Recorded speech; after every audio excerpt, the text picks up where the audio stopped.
film for IMAX. Kapan idenya pertama kali tercetus?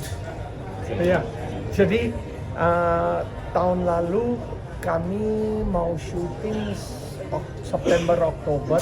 Jadi saya udah 3, 4, 5, 6 bulan yang lalu udah ada keinginan mau ke IMAX. Pernah juga saya post di Insta saya ke IMAX headquarters. Jadi sebelum sana udah mau nih pergi lihat apa. Dan mungkin 6 bulan lah waktu di script saya udah bayangkan ini harus IMAX. Tapi saya mau IMAX-nya bukan converted. Ya, kalau convert nggak ada istimewanya. Ya, awal-awal saya belum ngerti apa sih IMAX doang. Waktu saya ke studio IMAX, udah lihat mereka demo, mereka punya apa yang bisa buat, udah dapat green light bahwa mau bikin film untuk IMAX.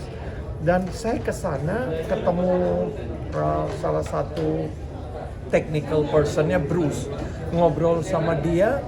Terus dia bilang ini mau convert, saya bilang bedanya convert sama made for IMAX. Enggak, saya maunya made for IMAX karena bla bla bla technical reason. And itu tunggu dulu, kita terus kasih tahu, ngobrol semua lebih saya pelajari. Made for IMAX itu nggak sembarangan film, mungkin setahun 4-5, tahun lalu mungkin 4-5, tahun ini baru 4. Jadi dari sana saya mikir, wah kita harus elevate standar kita. Jadi nggak sekedar conversion, jadi banyak film asing pun mau ini tuh conversion. Bayangkan kami made for IMAX, jadi prosesnya apa yang tadi disampaikan dari segi kamera harus IMAX certified atau IMAX approval.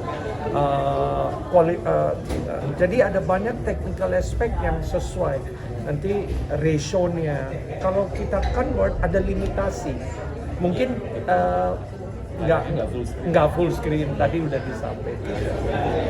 Ini berarti menjadi film pertama juga di Asia Tenggara berarti ya, Oh iya. For IMAX sendiri. Iya, ini jadi film pertama di Asia Tenggara made for IMAX. Ini jadi 4 film di dunia tahun ini 2024, 4 film hanya yang made for IMAX yang tadi disampaikan. Ada Dune Part 2, ada Venom, ada Joker dan Badara Ui yang made for IMAX. Jadi bagi saya ini achievement. Ini kita udah harus merasa bangga dan saya mau menaikkan standar film Indonesia. Itu poinnya ke sana. Kalau dari segi bisnis ya nggak tahu ya hasilnya apa, tapi penting. Tadi menarik pas respon Pak Manus, apakah ini menjadi film termahalnya yang di Pictures berarti ya? Ya, by far. Belum apa-apa udah. Belum apa yang akan kita lakukan lagi dari segi promo yang belum pernah kami lakukan sebelumnya. Jadi ini udah yang termahal. Kalau tanya biayanya berapa, saya nggak mau tahu dulu. Malah nanti jadi udah apa yang udah terjadi. Tapi yang saya dari MD kalau bikin sesuatu nggak pernah mau bikin film termahal. Termahal bukan berarti terbagus. Yang penting Anda bakal lihat dari segi, kalau nonton filmnya Anda bakal lihat budgetnya kita kasih untuk film. Jadi nggak sembarangan. Mau di syuting dengan prosedur IMAX sendiri, pengalamannya seperti apa sih? Jujur ini film tercapek aku selama aku syuting karena teknisnya banyak banget, dan di sini kalau misalkan nanti kalian nonton banyak banget teknis-teknis yang dari hal-hal detailnya itu luar biasa diperhatikan. Jadi ini pasti capek banget, capek fisik, capek mental juga, karena ini pertama kalinya buat aku juga. Jadi mau memberikan yang terbaik pastinya dari hati semua pastinya. Seneng banget dan memang bisa dilihat nanti di IMAX hasilnya semoga memuaskan. Syutingnya berapa hari dan di mana sih? Syutingnya kita di Jogja dan di Jakarta, 80% di Jogja. Terus Jakarta studio ya? Iya, Jakarta di studio. Syutingnya 36 hari. Pak Manus, untuk tadi kan harus mendapatkan kamera juga yang akhirnya tersertified oleh IMAX, itu susah nggak untuk?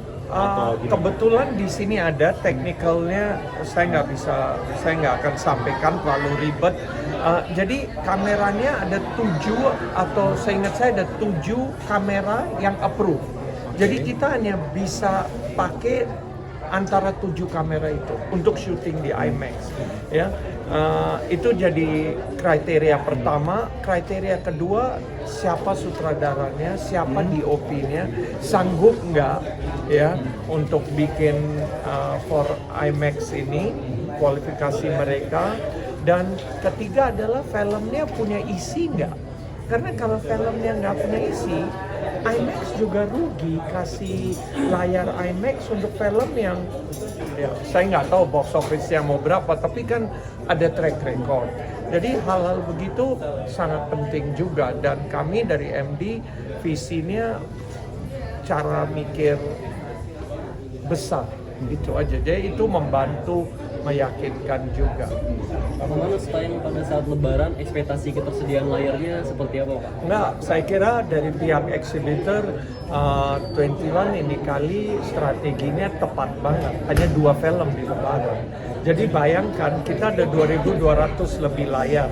Ya sekarang kalau 2 film ini dan film besar hanya Godzilla 2 minggu sebelum kita. Ya tanggal akhir Maret, 27 Maret. Kita main tanggal 10 April. Udah nggak ada film asing. Biasa kan ada Doctor Strange lawan KKN, makan layar, bukan gue takut lawan Doctor Strange. Tapi ini enaknya 2 film udah nggak ada alasan kekurangan layar. Nah ini yang jadi menarik. Dan di sini kalau film ini membuktikan bagus untuk kita semua. Itu buat saya strategi yang tepat lah. Pak, bakal ada fenomena seperti Barbenheimer nggak kira-kira untuk Lebaran ini? Kan 2 film yang Mungkin. Giant versus Giant nih, Pak. Banyak yang bilang. Itu kalian yang ini, saya nggak tahu. Saya nggak bisa komen. Yang saya tahu ya ini dua-dua film bermutu. Sekarang kan lebih selera masyarakat. Dua-dua kan bisa meledak ya. Kalau jadi dua-duanya meledak, kita sama-sama happy. Yang penting bagi saya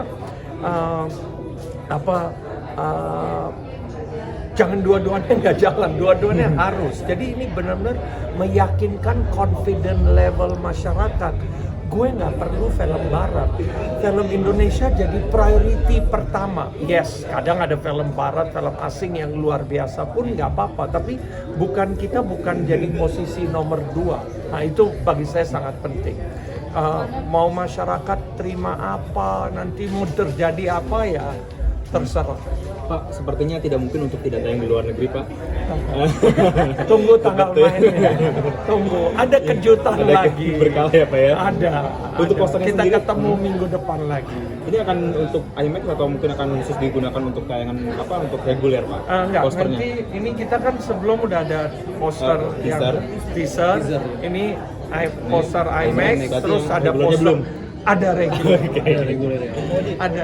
Untuk kamu sendiri kan sebagai wajah baru di universe-nya KKN ini, terbebani nggak sih dengan kesuksesan KKN sebelumnya yang menjadi nomor 1? Sejujurnya pada saat ditawarin ada bebannya, ada pressure-nya. Tapi pada saat menjalani proses dari persiapan sampai proses syuting, aku cukup yakin kalau misalkan memang apa yang telah kami berikan itu sungguh dengan kualitas yang baik.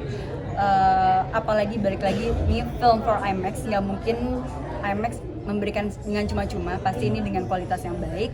Tapi kalau misalnya untuk kedepannya seperti apa, kita balikan lagi ke penonton. Dan guys, saya nambah ya, ini penting banget, 4 film yang bisa made for IMAX. Jadi bagi saya, itu saya baru tahu 4 hari ini, tadi diceritakan.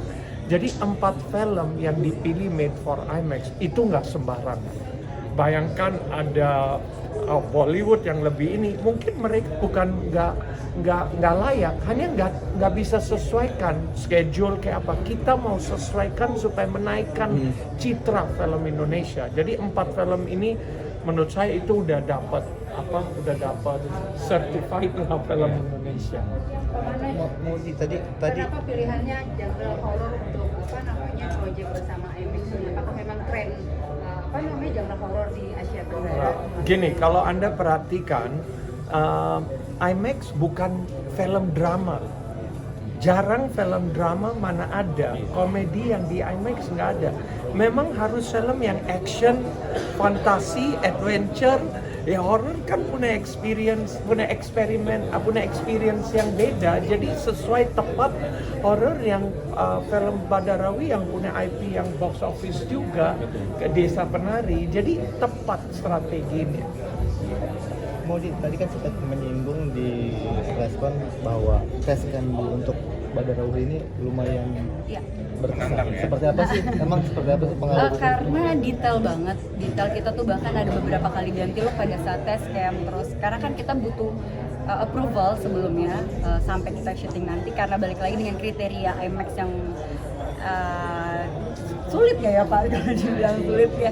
Jadi tes camnya memang kita super mungkin dibilang biasa mungkin kita berikan 100%, ini 150% lebih dari yang tes cam sebelumnya. Biasanya tes cam lebih bentuk karakter atau lihat angle atau art. Ini selain itu juga menilai aspect ratio-nya dapat nggak, kapan buka tutup, itu semua ada pertimbangan. Dan balik lagi, ini terlalu technical. Terus dirasakan sendiri ya. Iya. Nanti kalau Anda bakal lihat ya, ini yang menarik. Kalau nonton di IMAX film ini ada namanya istilah open gate, close gate. Nah, kalau di bioskop yang biasa itu close gate semua. Ini istilahnya. Kalau di IMAX ada open close. Jadi kita akan ada shot yang bisa nggak kita mungkin secara ini nggak bisa merasakan menit per menit, tapi experience-nya ada yang bisa merasakan menit per menit, hebat banget itu. Immersive experience ya, berarti itu yang bakal dijual dari Badarawi. Iya, dan sangat ya, jadi bukan balik lagi, bukan cheating. Kalau konversi ya konversi doang, karena nggak mungkin mereka perlu 50 film setahun untuk IMAX ya. Jadi kalau nggak semua mau bikin main kan jadi harus conversion juga. Monos di poster tertera another story ya. Berarti apa saja yang bisa ditawarkan di Badarawi yang baru ini kira-kira? Ya itu nonton dong, saya mau review. Nah dari trailer udah bisa nebak-nebak ini ceritanya apa. Dan itu biarin penonton nilai, masyarakat nilai dari trailer. Ini kan bagian dari ekspansi MD Entertainment ke pasar Asia Tenggara atau global ya Pak Maman. Untuk tahun ini akan ada rencana seperti apa lagi yang akan diekspansi ke pasar? Belum dulu, sekarang hari ini kita bicarakan tentang IMAX di Indonesia dulu. Nanti tunggu tanggal mainnya. Terima kasih.